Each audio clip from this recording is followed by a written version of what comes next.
దక్షిణాదిలో వరుస హిట్లతో ఫుల్ జోష్ మీదున్న హీరో దుల్కర్ సల్మాన్.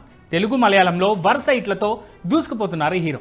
అటు హీరోగా బ్లాక్ బస్టర్ ఖాతాలో వేసుకుంటున్న దుల్కర్ ఇప్పుడు నిర్మాతగాను సక్సెస్ అయ్యారు. ప్రస్తుతం ఆయన నిర్మించిన లోకా చాప్టర్ 1 చంద్ర ప్రస్తుతం బాక్సాఫీస్ దగ్గర దూసుకుపోతోంది. ఇందులో కళ్యాణి ప్రియదర్శన్, నస్లిన్ జంటగా నటించారు. డైరెక్టర్ డొమినిక్ అరుణ్ దర్శకత్వం వహించిన ఈ మూవీ ఇప్పుడు అనూహ్యంగా వివాదంలో చిక్కుకుంది. ఓవైపు పాజిటివ్ టాక్, మంచి వసూళ్లు రాబడుతున్న ఈ సినిమాలో కర్ణాటక రాజధాని బెంగళూరు గురించి నెగిటివ్గా చూపించారని కన్నడిగులు ఆగ్రహం వ్యక్తం చేస్తున్నారు. దుల్కర్ సల్మాన్కు చెందిన వేఫైర్ నిర్మాణ సంస్థ నిర్మించిన సూపర్ హీరో చిత్రం లోకా శుక్రవారం విడుదలైంది. ఈ సినిమా కథంతా బెంగళూరులో జరుగుతోంది. సినిమాలో చాలా కన్నడ సంభాషణలు కూడా ఉన్నాయి.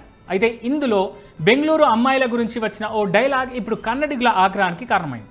దీంతో లోకా చిత్రంపై సోషల్ మీడియాలో తీవ్ర స్థాయిలో విమర్శలు వస్తున్నాయి. తాజాగా దుల్కర్ సల్మాన్ నిర్మాణ సంస్థ కూడా సోషల్ మీడియా వేదికగా క్షమాపణలు చెప్పింది.